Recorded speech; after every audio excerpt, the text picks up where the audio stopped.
aqui é a Anne e a aula de hoje é sobre fotografia.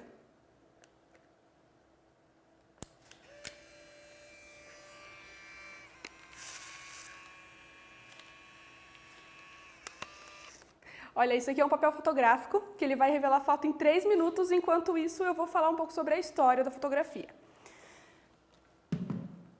Essa história é um pouco complexa porque várias pessoas desenvolveram essas técnicas de fotografia ao mesmo tempo, mas em algumas datas importantes que é preciso falar. Então, por exemplo, em 1826 tem a primeira fotografia registrada, que foi feita por um francês chamado Joseph Niepce, e ele desenvolveu essa fotografia a partir da heliografia, que é basicamente quando uma superfície ela é fotossensível, ela reage à luz do sol e grava uma imagem. Então, um exemplo disso, eu tenho aqui esse esquema da câmara escura, que mostra a câmara, né, que ela pode ser cúbica, enfim.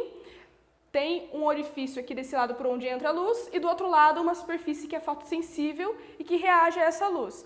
Esse espaço aqui, esse orifício, ele pode ser quanto menor, melhor, na verdade, porque aí a imagem fica muito mais nítida e ela se revela invertida aqui, ok? Muito bem. Uma década depois, mais ou menos, um outro francês que trabalhou desenvolvendo a técnica da heliografia foi o Daguerre, que desenvolveu o daguerreótipo, que é essa ilustração aqui. Basicamente o mesmo processo da câmara escura, só que com muitos processos químicos, um processo muito mais prático também, ok? Muito bem. Em 1888, a Kodak lançou a primeira câmera comercial de filme de rolo. Então, o que é legal? Porque aí esse processo todo se popularizou e as pessoas puderam ter em casa também, né? Ficou um processo mais prático, por quê? Principalmente porque o rolo, né, a fotografia se revela muito rapidamente. E aqui, ó, na primeira fotografia, ele demorou 8 horas para revelar essa imagem. Era uma fotografia que ele tirou a partir de uma janela e aí aparecem os telhados, os prédios em volta, mas demorou 8 horas, imagine, né? Não é nada prático para você ter isso popularmente. Vamos lá, 1980, a Polaroid lança as câmeras de fotografia instantânea. Falando nisso, a fotografia que eu tirei, ela já foi revelada. Então tem toda a equipe aqui que está no estúdio e é muito bacana isso. Aqui embaixo a gente pode colocar, por exemplo, a informação, né, de quando a foto foi tirada e é uma ótima recordação também. Em 1991, a Kodak lançou também a primeira câmera digital, a DSC-100, que era, na verdade, uma junção com outras câmeras que já existiam, e é um processo também muito mais prático e que se usa até hoje, né, a câmera digital.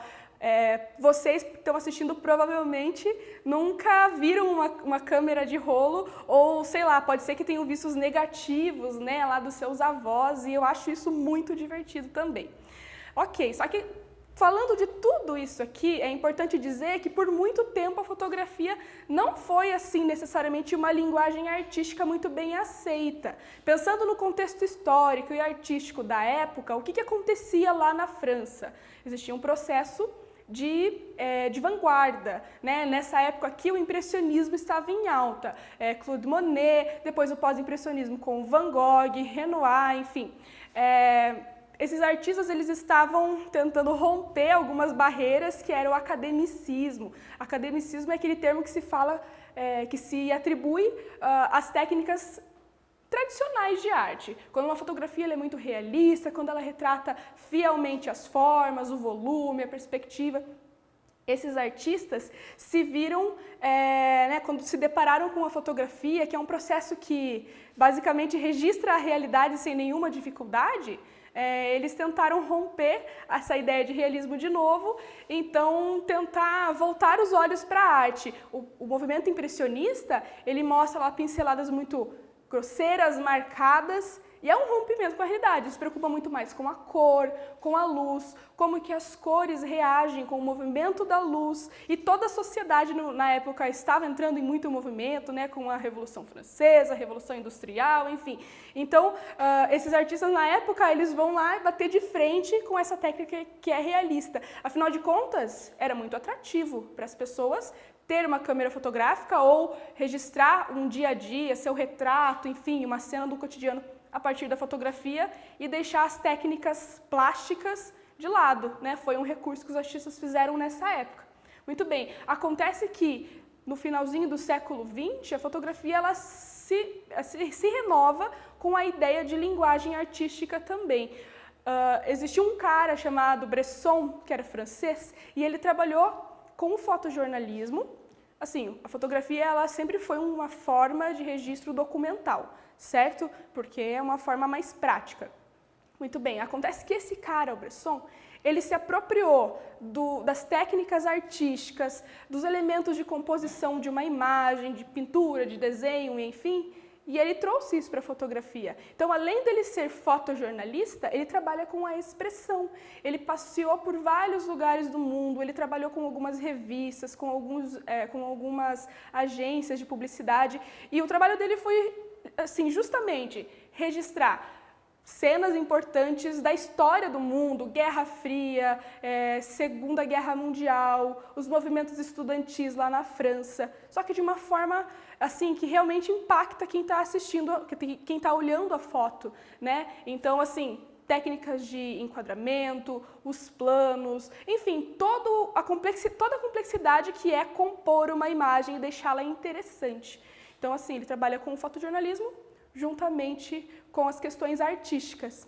Tem outro cara que daí é aqui do Brasil, o Sebastião Salgado, ele nasceu lá em Minas Gerais e ele trabalha também com o fotojornalismo, mas o foco dele são as composições extremamente artísticas. Ele trabalha com, principalmente, os tons de cinza, e isso é muito interessante. Por quê? Porque quando você olha para a fotografia, você consegue trazer na sua cabeça memórias, você consegue criar em cima daquela imagem, compor as cores, enfim, a obra ela termina lá na tua cabeça.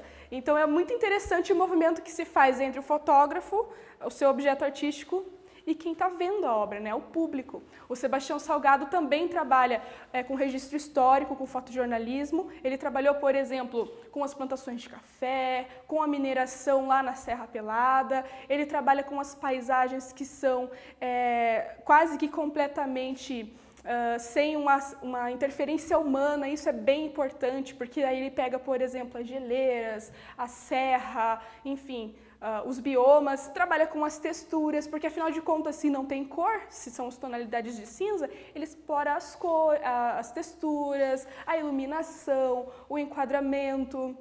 Ele também trabalhou muito com alguns povos extremos, né, que moram ou no muito frio ou no muito quente, os indígenas aqui do Brasil. Então, assim, é um processo, uma série de fotografias muito bacana, se você quiser procurar, é muito bacana de você conhecer. Então, só retomando aqui esses pontos importantes, a gente começou falando sobre o fotojornalismo, que tem uma estética, no caso aqui com o Cartier-Bresson, uma estética muito artística, que se preocupa muito com o contexto, que se preocupa muito com estar no lugar certo, na hora certa. Então, às vezes, se a fotografia fica borrada, enfim, porque a fotografia foi tirada rapidamente, isso também tem um aspecto interessante, porque retrata o movimento. Tem uma fotografia importante que é de uma escada espiral de cima para baixo, assim, e bem na hora que ele foi tirar a foto, passou um homem de bicicleta. Então, tudo ficou com um aspecto bem tremido. Só que a fotografia tem outra história para contar, né? Não foi só uma foto tirada em cima de uma escada, e sim uma história de um cara que passou na frente da fotografia e ela nunca mais será a mesma, certo? Então, tem a questão do instante, do momento, e é uma memória que vai ficar para sempre. A fotografia ela tem esse aspecto de registro documental. Então, aí falando nisso, existem tantos gêneros de fotografia, né, que se preocupam com isso, né? A fotografia social, justamente como uma forma de registro de memória, para você mostrar isso para outras pessoas. A expressividade que está entre todas as produções artísticas, e a fotografia é uma linguagem artística também, né? E a comunicação, que é justamente pela imagem, né? Uma fotografia, uma imagem, aquela famosa frase que a gente tanto escuta, né?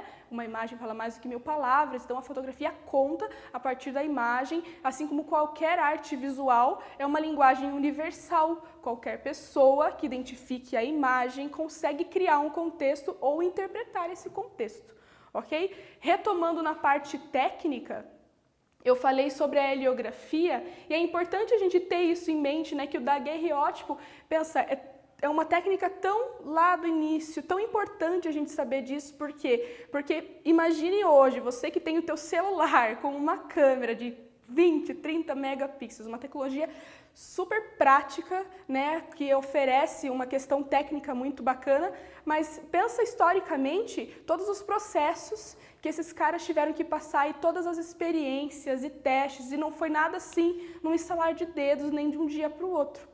Ok? Então, é bacana de você pensar nisso, né, nesse processo histórico. E ainda, para finalizar, né, pense na fotografia como algo que registra, que marca a sua história. Então, se você, hoje, que vive aí no século XXI, depois, né, de toda a internet ter sido criada e todas essas redes sociais, e a fotografia acabou se tornando algo tão, às vezes até fútil, né? Você tira a fotografia do seu rosto 20 vezes para postar uma, depois você exclui todas as outras. Pensa na ideia de memória, abre lá os álbuns de fotos dos seus avós, folheie, pergunte para eles essa história daquela fotografia, quando ela foi tirada, né? É bacana você ter essa noção de tempo, ok? A aula fica por aqui e até a próxima.